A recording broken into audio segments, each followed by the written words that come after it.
اچھا ساحل بھائی، ایولیوشن کے متعلق سوال ہے. بہت سارے علماء جو ہیں وہ اس بات کے حامی ہیں کہ ہمیں اگر ایولیوشن کی تھیوری مان لینے سے ہماری توحید پہ کوئی فرق نہیں پڑتا، اور اس کی بیسس وہ اس کو بناتے ہیں کہ جو بہت سارے ایسے فاسلز ملے ہیں جو کہ شاید ملین آف ایئرز پرانے ہیں، تو اس سے یہ ثابت ہوتا ہے کہ انسان جو ہے وہ آدم اور حوا کی پیدائش سے پہلے بھی اس دنیا پہ موجود تھا. تو اس سے وہ کوریلیٹ کرتے ہیں اور کہتے ہیں کہ ٹھیک ہے، ایولیوشن اگر مسلمان ایک مان بھی لیتے ہیں، نہ اس کا دین جاتا ہے نہ اس کی توحید جاتی ہے، اور he is perfectly fine, he can carry on this عقیدہ. اس میں کافی کچھ کور کر چکا ہوں. میں چھوٹا کر کے آپ کو بتاتا ہوں کہ ایک مسلمان کیوں نہیں مان سکتا پری ایڈمائٹ ہومو سیپینس کی کوئی سینس ہی نہیں ہے. آدم سے پہلے کوئی بھی بندہ ملے گا تو وہ جنت میں ملے گا، دنیا میں نہیں ملے گا. آدم جنت میں کریٹ ہوئے ہیں، دنیا میں کہیں بھی بتا دیں آدم کو دنیا میں بنایا، کہاں پہ لکھا ہے؟ دوسری بات، یہ میرا پوائنٹ ہی نہیں ہے. اب میں آپ کو دوسرا پوائنٹ بتا رہتا ہوں تاکہ آپ کسی بھی ایک بندے کو نا، اسپیشلی مسلمان اسکالرز کو بتائیں کہ آدم سے تک ایولیوشن لے آتے ہیں کہ یہ بنا، پھر یہ بنا، پھر یہ بنا، آدم بن گیا. وہ پہلا تھا نا، یہ تو سب مانتے ہیں پہلا تھا. تو پھر جب ایک آدم کا ایک کی حیت بن چکی ہے علیہ السلام کی، مان لی ہم سب نے، کتنے ہزاروں ملین سال بعد حضرت آدم نے انتظار کیا کہ اب عورت کی ایولیوشن شروع ہونے لگی ہے. یہ بات کیوں نہیں سمجھ آ رہی ان سب کو؟ اگلے ہی دن آدم سے ہوا کیوں بنا دی گئی اللہ؟ وہ کیوں نہیں ایولیوشن سے بنائی؟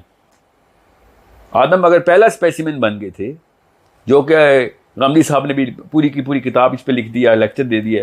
ان کے اسٹوڈنٹس بیٹھ رہے تھے میرے پاس چاہتے تھے کہ میں کوئی I just because I talk about science I will also buy into this sort of nonsense. حضرت آدم جنت میں بنے، دنیا میں ملا ہوا کوئی بھی فاصل حضرت آدم کی جو ہے نا نسل سے ہو سکتا ہے، حضرت آدم سے پہلے نہیں ہو سکتا. ایک بات اور، اگر حضرت آدم ایولیوشن سے بننے کے بعد پہلے بندے ایولیوشن کے بعد آدم تھے، تو کتنے ملین سال بعد عورتوں کی ایولیوشن شروع ہوئی تھی؟ بس یہ سوال آپ نے پوچھنا ان سے. اگر آدم نے بھی 300 یا 600 ملین سال انتظار کیا اور فیمیل ہومو سیپین بن رہے تھے اس وقت، اور جب وہ بھی پرفیکٹ ہو گئے تو حوا علیہ السلام بن گئی تو ان کی شادی ہو گئی. ایسے تو نہیں ہے. مسلمان کی یہ بلیف ہے کہ آدم کی پسلی سے حوا کو بنایا. یہ ایولیوشن سے مجھے ثابت کر کے بتائیں کہ ایک زندہ انسان کی پسلی سے ایک اور عورت بنائی جاتی ہے. یہ کون سی ایولیوشن کی ڈیمینشن ہے جو کہ we will have to combine quantum biology here, literally quantum biology here. There is no such thing. So عورت ایک ہی دن میں کریٹ ہو رہی ہے، مگر آدمی کو بنانے کے لیے، آدمی اور عورت کی بات کر رہا ہوں، آدمی 100 ملین سال میں اکارڈنگ ٹو دی اسکالرز بن رہا ہے اور عورت ایک ہی دن میں بن رہی ہے. یہ کون سی ایولیوشن آپ کو سمجھ آ رہی ہے؟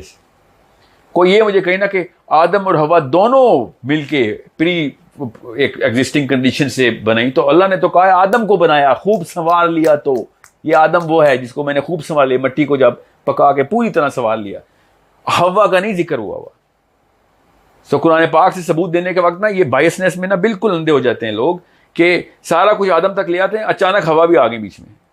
اللہ کا کرم، ایک خاتون نے پوری کی پوری ایکویشن سالو کر دیے تھے، جو کہ مسلمان مانتے ہیں کہ حوا تو ایک ہی دن میں بنی پسلی سے. اگر ایک دن میں نہیں بھی بنی تو وہ پہلی عورت بنی ہے. ان کے لیے اسپیسیمن نہیں بنائے گئے، جو کہ غامدی صاحب نے کہا نا کہ پہلے اللہ تعالیٰ نے پوری مٹی کے پورے سیمپل اور ہر طرح کی ایک مخلوق بن رہی تھی، اس میں سے جو پرفیکٹ مخلوق تھی ان کو آدم کر دیا. یہ سنگولر سیگا ہے، قرآن میں بھی آدم ہی کر دیا. سمجھ لیں کہ ان کے تھرو میں نے مان لیا، تو پھر ملینز آف ایئرز تک پھر ہوا کوئی بنائے، اس کی بھی کوئی آیت دکھا دے مجھے، میں مان لوں گا. میں حدیثیں سناتا ہوں، حضرت آدم کی پسلی سے اللہ نے ہوا کی کریشن کی ہے، اور اس طرح کی کوئی سٹیجز نہیں بتائیں اللہ تعالیٰ نے. اس لیے نہ میں شروع سے مانتا ہوں اس بات کو، اور آخر میں آ کے تو ایک مسلمان ایولیوشن سے، یہاں پہ مسلمان اور ایولیوشن کی طلاق ہو جاتی ہے کہ ہوا کی ایگزسٹنس بتائیں کہیں سے. بس دیٹس اٹ. اس سے زیادہ تفصیل میں نہیں جاؤں گا، بیکاز یہ میں 3 یا 4 ویڈیوز نیچے اس کی پڑھی ہوئی ہیں، اور نہیں بھی پڑھی ہوئی تو ہم کر دیں گے، اپلوڈ کر دیں گے. I don't know when they are gonna be uploaded, but evolution کے اوپر بہت تفصیل ہے اس پہ. سو اللہ تعالیٰ کا شکر ادا کریں اور ہوا سے محبت کا اظہار کریں ہماری اپنی والدہ سے، کہ ان کی وجہ سے یہ تمام تر یہ جو خرافات آ رہی ہیں اسلام کے اندر ایولیوشن کی، یہ اس کو ہٹائیں. چاہے وہ نان ڈارونسٹک ایوولوشن کی تھیوری ہو یا ڈارونسٹک ہو, we can't just tag that on the first two people on the planet. Even if we can tag it to the first man on the planet, we cannot tag it to the first woman on the planet. That first woman is the biggest token against evolution for all believers of that woman. And I am a believer of Adam and Hawa alayhi salam. Thank you, Sahil. آپ